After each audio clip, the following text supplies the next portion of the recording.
এতদিন ঠাম্মি এখানে রইলেন, আপনারা চিকিৎসা করলেন, ঠাম্মি যে প্যারালাইজ চলতে পারবেন এটা আমাকে আগে বলেননি কেন? বাবু একটু বোঝার চেষ্টা করুন, পেশেন্টের যতক্ষণ না জ্ঞান ফিরছেন আর উনি ফিল করছেন যে ওনার শরীরে কোথায় সার নেই, তার আগে আমরা কি করে বুঝবো বলুন তো? বলছি শুনুন, ডক্টর রায় ঠিকই বলছেন, আগে থেকে এটা বোঝা সম্ভব হয়নি। এভাবে বেঁচে থাকার থেকে তো মরে যাওয়া আমার ভালো। চুপ করো মাঠান, চুপ করো, এরকম কথা বলো না তুমি। ঠাকুরের এই পৃথিবীতে প্রাণের চেয়ে বড় আশীর্বাদ আর কি হয় বলো তো? মা তোমার প্রাণ ফিরিয়ে দিয়েছেন, তোমার আয়ু বাড়িয়েছেন। এইভাবে ঠাকুরের ওপর অভিমান করো না মাঠান। আর আমি আছি তো, তুমি দেখো আমি কখনো তোমার কোনো কষ্ট হতে দেব না। না পুতুল, এভাবে চলাফেরার ক্ষমতা হারিয়ে অন্যের বোঝা হয়ে কি বাঁচা যায় পুতুল? এভাবে অন্যের ভরসা পরজীবী হয়ে বাঁচার যন্ত্রণা আমি সহ্য করতে পারবো না পুতুল। এভাবে থাকার থেকে তো না থাকা ভালো পুতুল। ঠাম্মি, চাপে তুমি সব কি কথা বলছো? হ্যাঁ, আজ আমি যদি তোমার জায়গায় থাকতাম তুমি কি একই কথা বলতে? পঙ্গু হয়ে বেঁচে লাভ নেই। খবরটা দাদু ভাই, এরকম কথা তুমি কখনো বলবে না। তাহলে তুমি কেন বলছো মাঠান? আপনজনদের মুখ থেকে এরকম কথা শুনতে কত কষ্ট হয় তুমি বুঝতে পারছো তো এবার?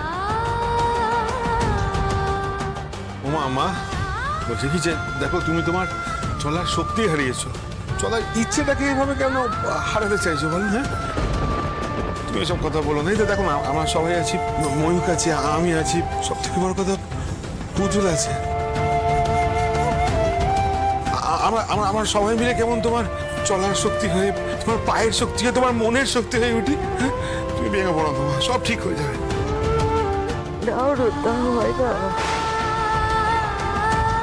বাবা, যত তোমরা প্রাণ দিয়ে আমার সেবা করো না কেন, যত আপ্রাণ চেষ্টা করো, নিজের চলাফেরার ক্ষমতা তো নিজের শক্তি তো নিজের বাবা। মাঠান, আপনি এত মন থেকে ভেঙে পড়বেন না। আমি কিন্তু বলেছি হয়তো আপনি কোনোদিনও আর হাঁটতে পারবেন না, আমি একবারও এটা বলিনি যে আপনি কোনোদিনই হাঁটতে পারবেন না। নিয়মিত ফিজিওথেরাপি আর কিছু এক্সারসাইজ করলে আবার হয়তো আপনি নিজের পায়ে উঠে দাঁড়াতে পারবেন। কিন্তু আপনি যদি মন থেকে এভাবে ভেঙে পড়েন তাহলে তো। মাঠান, ডাক্তারবাবু কিন্তু একদম ঠিক কথা বলেছেন। আমিও আমার মঙ্গলচণ্ডীর উপর খুব রাগ করেছি, অভিমানও করেছি, আমি তো আস্থা হারাইনি মাঠান। দেখো সব ঠিক হয়ে যাবে, তুমি একদম সুস্থ হয়ে যাবে। তোমাকে আমরা আবার তোমার নিজের পায়ে দাঁড় করাবো, কথা দিলাম।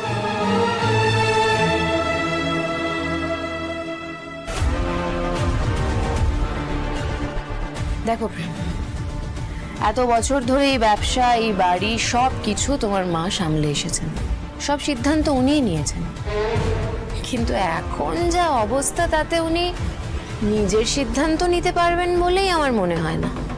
অন্যকে দায়িত্ব দেওয়া নেওয়া এইটা বোধহয় ওনার আর হাতে নেই, কিন্তু আমার আছে। সময় তো চিরকাল এক থাকে না প্রেমাংশু, পাশা পাল্টায়, খেলাও ঘুরে যায়।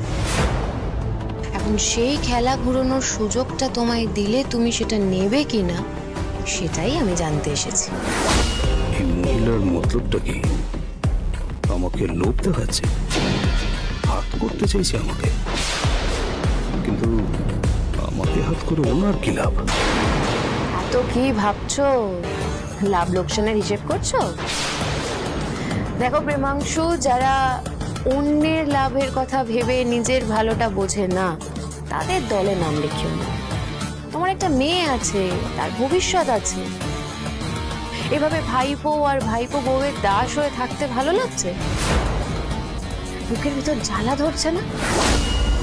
ইচ্ছে করে না যে ওদের বুঝিয়ে দিই যে ওদের থেকে ব্যবসাটা 1000 গুণ বেশি বুঝি? করে করে করে ইচ্ছে করে, ইচ্ছে করে তো এই বাড়ি, ব্যবসা, সবকিছু রাত আমার হাতে থাকবে, আমি সবটা কন্ট্রোল করবো। আরে বাবা, ওই ভোলা ভালা মেজদাকে দিয়ে ব্যবসা হয় নাকি? রইল করে পুতুল আর বই, ওরা তো বাচ্চা। আরে ব্যবসা হওয়ার জন্য একটু চতুর হতে হয়, একটু ধূর্ত হতে হয়। বাচ্চাদের মধ্যে সে ব্যাপারটা আছে নাকি? ব্যবসা করার জন্য এরা স্পার্ক চাই, স্পার্ক। এক্স্যাক্টলি, স্পার্ক চাই, ব্যবসায়ীর স্পার্ক, আর সেটা তোমার মধ্যে আছে।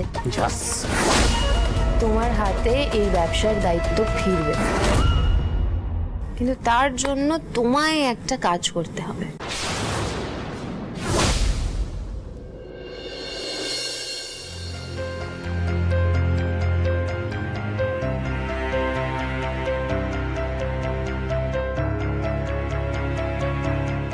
মাঠান, বাড়ি যাব।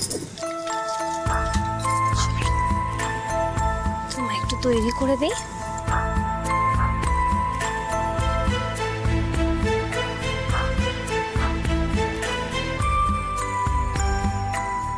তুই, আমি জ্ঞান তো কখনো কারোর ক্ষতি করিনি, অন্যায় করিনি। জানি না কেন মা মঙ্গলচণ্ডী আমাকে এমন শাস্তি দিলেন। তাহলে এখন থেকে এই হুইল চেয়ারেই আমার জীবন কাটবে, অন্যের মুখাপেক্ষী হয়ে। না মাঠান, তোমাকে কারোর মুখাপেক্ষী হতে হবে না। এতদিন তুমি যেভাবে আমাদের বিপদে আপদে সবসময় আমাদের সাথে থেকেছো, তেমন এখন থেকে আমরাও তোমার সাথে থাকবো, সবসময় তোমার সঙ্গে সঙ্গে থাকবো। আর মাঠান, এখন থেকে তুমি যতদিন না সুস্থ হচ্ছ, আমি সবসময় তোমার সঙ্গে সঙ্গে আছি। হ্যাঁ ঠাম্মি, তোমাকে আমরা মাথায় করে রাখবো। সেটাই তো সমস্যা দাদু ভাই, তোমরা সবাই আমাকে মাথায় করে রাখবে, কিন্তু সংসারের মাথায় থাকলে যে দায়িত্ব কর্তব্য পালন করতে হয়, তার এতটুকু আমি পালন করতে পারবো না। ওমা, কেন পারবে না? তুমি রায়চৌধুরী পরিবারের মাথা ছিলে, আছো আর থাকবে মাঠান। আগে তুমি যে কাজগুলো করতে, সেগুলোই এখন হুইল চেয়ারে বসে করবে। আমি তো আছি তোমার সাথে। তুমি দেখো, তুমি একদম সুস্থ হয়ে যাবে, একদম চিন্তা করো না। বরকা, বলছি এবার তাহলে মাঠানকে নিয়ে যাই। ও মামা, এই দেখো তুমি এরকম করে মন খারাপ করছো কেন? আচ্ছা, তোমার মনে আছে ছোটবেলায় আমি একবার সেই ফুটবল খেলতে গিয়েছিলাম, পা ভেঙে ফেলেছিলাম, হ্যাঁ? তুমি তখন তোমার কোলে কোলে আমাকে সব জায়গায় নিয়ে যেতে। এবার আমি করবো। জীবন আমাকে সেই ঋণ শোধ করার সুযোগ করে দিয়েছে মা। হ্যাঁ, তুমি চিন্তা করো না, আমরা আছি। এমন একটু ধর।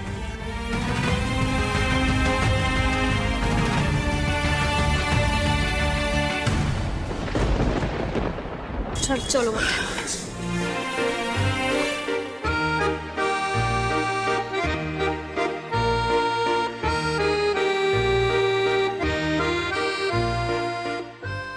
দেখো, এই বাড়িতে তো আমায় কেউই পছন্দ করে না, বিশেষ করে ওই পুতুল টিটিপি।